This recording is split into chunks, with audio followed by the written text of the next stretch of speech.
않았고요. 그냥 재밌었어요. 그냥 재밌고 제가 이런 책을 만들었다는 게 뿌듯했어요. 영어 첫걸음부터 지금까지 언제나 아이들과 함께한 어머니 최유진 씨. 아이들이 영어의 기본과 흥미를 가질 수 있게 맞춤형 영어교육법을 실천하고 있는데요. 그녀가 말하는 영어교육 비법, 지금부터 들어봅니다. 네, 정말 놀랐습니다. 이 아이에게 문법을 가르치는 것은 영어를 싫어하라고 얘기하는 거하고 똑같다고 그러는데 정말 잘 따라하고 실력도 대단하네요. 그렇죠. 싫어하기는커녕 문법을 지금 사랑하는 것 같이 보이는데. 네, 재밌었대요, 자기는. 네, 말도 굉장히 논리적으로 하고. 그 비결이 궁금해지는데요. 그렇습니다. 그래서 모셨습니다. 초등학교 3학년 김태호 군의 어머니 최유진 씨 나오셨습니다. 어서 오세요. 그렇죠. 반갑습니다. 아이, 뭐 방송한다고 폼으로 뭐 이런 책 읽은 건 아니었죠? 네. 그렇다면 태호 군의 지금 실력이 어느 정도인지요? 인증시험을 본 적이 없어서 객관적인 자료는 없고요. 그냥 유명 학원에서 한번 레벨 테스트를 받아봤어요. 제가 잘하고 있는지 궁금해서. 그랬더니 회화는 초등학교 3학년 정도의 실력을 갖고 있고 어휘는 초등학교 4학년 정도. 그래서 중학교, 우리나라로 말하면 중학교 한 2, 3학년 정도의 실력을 갖고 있다고 말씀드려요. 회화는 미국 초등학교 네. 3학년이죠? 네. 아우. 그러니까 지금 초등학교 3학년인데 실력은 중3 수준이 된다. 우리나라에서는? 우리나라에서요. 네. 그러니까 지금 초등학교 3학년인데 그럼 엄마표 영어 교육을 언제부터 시작하신 건가요? 5살 후반에 한글을 잘 읽었고 6살 초반에 쓰기까지 잘 끝났거든요. 네. 그래서 그 다음 연결해 줄 게 영어가 아닐까 싶어서 그때부터 영어 듣기 시작하면서 그게 바로 엄마표 영어 교육의 시작이었던 것 같아요. 대개는 막 어릴 때부터 시작하는데 지금 태호 군이 10살인데 불과 3년 반 만에 이런 성과를 거두셨다고 했는데요. IQ 테스트는 좀 해보신 건가요? 예. 교수님 놀랍죠? 네, 굉장히 놀랐습니다. 제가 아까 잠시 태호 자료 화면을 봤는데 그 정도면 뭐 지금 교육과정으로 봐서는 중학교 3학년도 넘는 것 같아요. 근데 더 놀라운 것은 저 태호 군의 실력이 사교육 한 번도 없이 저런 실력을 얻었다는 것인데 그럼 처음부터 사교육은 아예 안 시키겠다 그 결심을 하신 건가요? 그게 아니었고 처음에는 아이가 영어를 즐기기만 바랬거든요. 그런데 6살 생일 선물로 제가 리더스북의 한 종류 책을 사주고 나서 그게 바로 이 영어 교육을 진행하는 거예요. 전환점이 되었던 영어판이었나요? 거예요. 네. 당연히 영어판이겠죠. 네. 그랬더니 그때부터 흥미를 어떻게 끌든가요? 그 책을 사준 그날부터 다 포장지를 뜯어서 그날부터 시작을 해서 아이가 방에서 그 테이블 반복해서 보면서 한 달 안에 그 책을 독파할 정도로 그럼 집중력이 그전에는 대단했어요. 알파벳은 알고 있었고요. 학습지가 6살 중반에 들어갔으니까 그 정도에서는 조금은 알고 있었는데 뭐 B라든가 D라든가 구별은 잘 못할 때였어요. 그럼 알파벳에서 바로 리더스북으로 넘어갔다고요? 네. 한 달 만에 보더니 네. 독파를 했대요. 그러고 보면은 참 태호 군이 머리도 영리하지 않나 그런 생각을 해봅니다.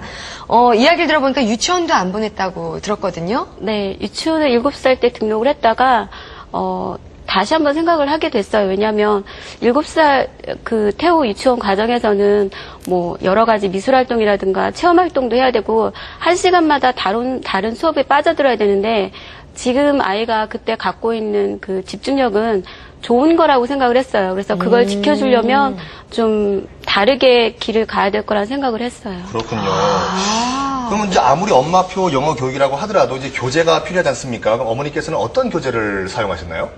제가 영어 실력이 그리 뛰어난 편이 아니라서 서점에 가면 많은 영어 책이 있는데 한글을 띄웠을 때 그 좋아했던 종류의 그 책을 떠올려 보면 내가 아이한테 무엇을 권해줘야 될지 떠오르는 것 같더라고요. 그럼 예를 들면 아이가 뭐 한글에서 백과사전이라든가 도감책, 동물, 식물, 곤충 이런 도감책을 좋아했거든요.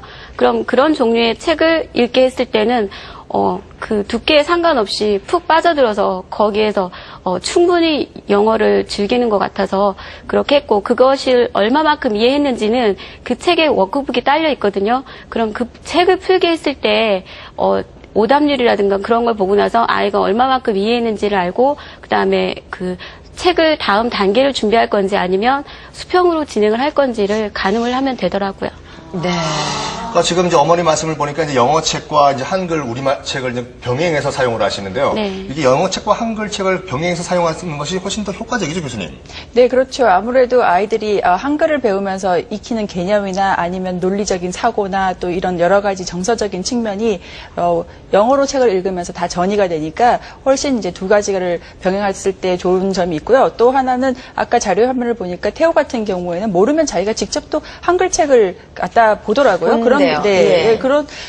그런 경우가 아이들이 흔한 경우인지는 잘 모르겠는데 굉장히 스스로 이제 효과적인 어떤 학습 방법을 터득한 거죠. 그래서 네. 이제 엄마한테 물어보거나 이게 사전 찾아서 일일이 영어 가지고 씨름을 하는 것보다 한글 책을 읽음으로써 이제 조금 이해력을 더 넓힌다라는 점에서 아주 좋은 학습 전략이라고 할 수 있죠. 그러니까 그 어린아이가 그런 게 궁금한 게 신기한 거고요. 궁금해서 그걸 또 도서관에 가서 한글 책을 보는 것도 신기하고 네.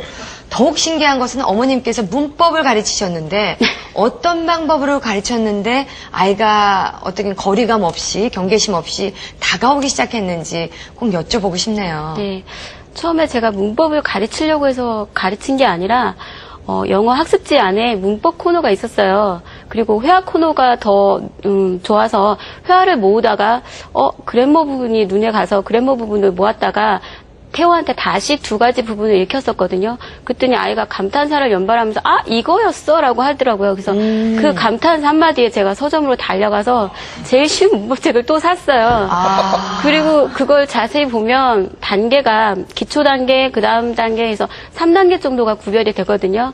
그럼 단원이 32단원이면 기초 단원만 복사를 하면 3장씩 하면 96장 정도가 돼요. 그럼 그걸 책으로 묶으면 쉬운 문법책에 더 쉬운 문법책이 하나가 나오거든요.